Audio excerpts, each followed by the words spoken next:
kematian yang indah. Seluruh malaikat iri kepadanya, kita pun juga iri kepadanya, karena dia menghadapi kematiannya dalam keadaan penuh kesiapan, benar-benar siap menghadap Allah Azza wa Jalla. Berbeda dengan orang-orang yang sebenarnya belum siap menghadap Allah, tetapi dipaksa harus segera menghadap kepada Allah Azza wa Jalla.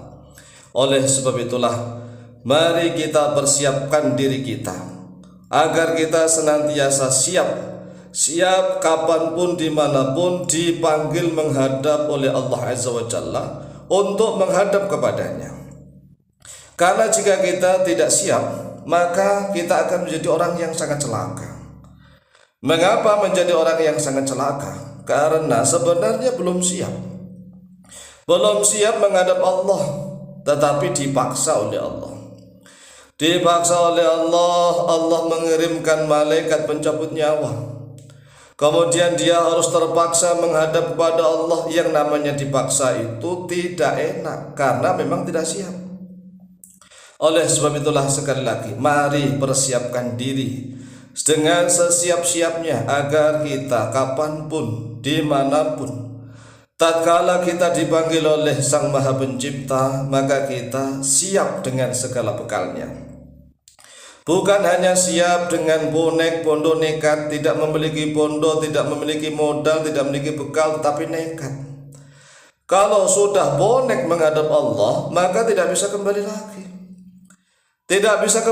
Berbeda dengan supporter sepak bola, walaupun bonek bondo nekat, tetapi insya Allah mereka masih bisa pulang ke rumahnya.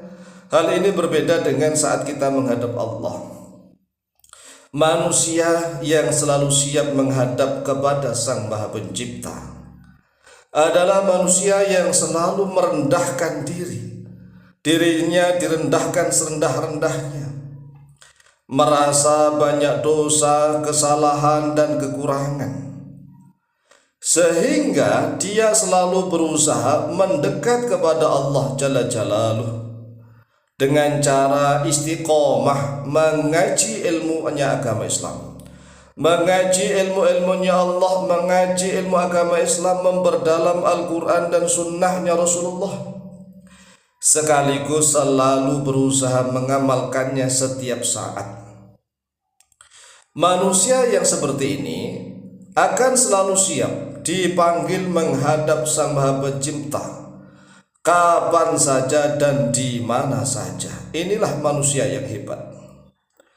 Sedangkan manusia yang dipaksa menghadap Sang Maha Pencipta adalah manusia yang selalu berusaha melarikan diri menjauh dari Allah, menjauh sejauh-jauhnya.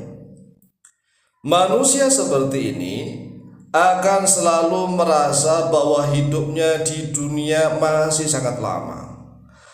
Masih lama, usia saya masih muda, masih lama, nanti saja. Sehingga dia selalu merasa belum siap jika harus dipanggil menghadap Sang Maha Pencipta. Namun sekuat apapun manusia, sekuat apapun dia selalu berusaha melarikan diri menjauh dari Allah sejauh-jauhnya, tapi suatu saat dia pasti akan dipaksa. Dia pasti akan dipaksa untuk menghadap kepadanya. Meskipun dia belum siap, enggak peduli karena dia sudah pernah dikasih kesempatan hidup di dunia ini. Kesempatannya banyak sekali, tetapi waktunya habis, terbuang sia-sia. Dia diberi kesempatan untuk hablum minallah dan hablum minan nas. Dia diberi kesempatan untuk mencari rezeki dan juga beribadah, mengkaji ilmunya Allah. Hanya saja dia malas beribadah. Orang yang senantiasa berusaha melarikan diri dari Allah, maka silahkan lari sejauh-jauhnya.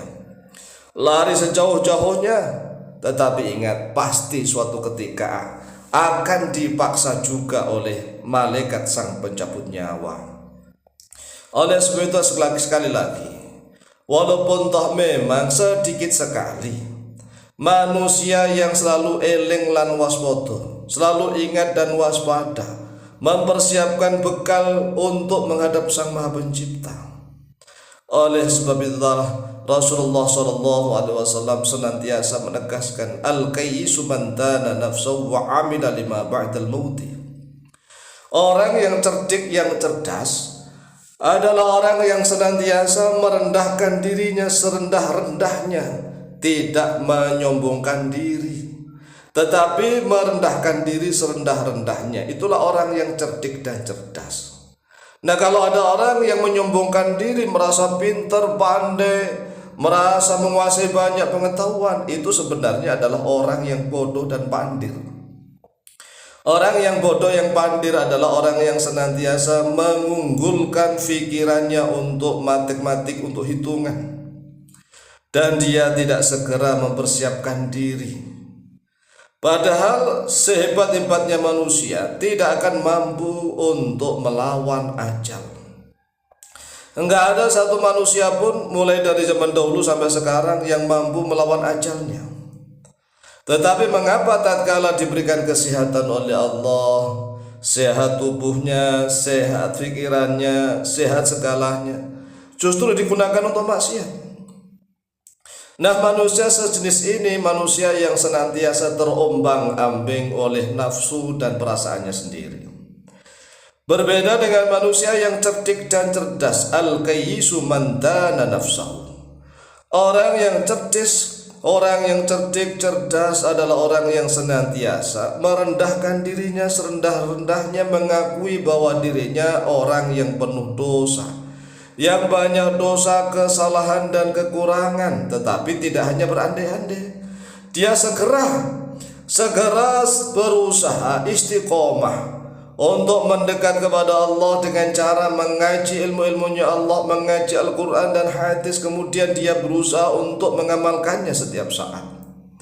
Berbeda dengan orang yang menyadari kesalahannya, menyadari kekurangannya, tetapi dia tidak segera mendekatkan diri kepada Allah, hanya terombang-ambing oleh godaan setan dan nafsunya. Seandainya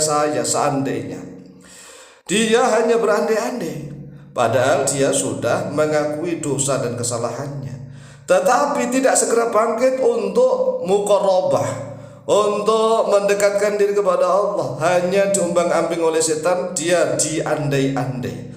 Seandainya saya ngaji, seandainya saya ini, seandainya, tetapi tidak segera ngaji. Inilah juga termasuk manusia yang rugi.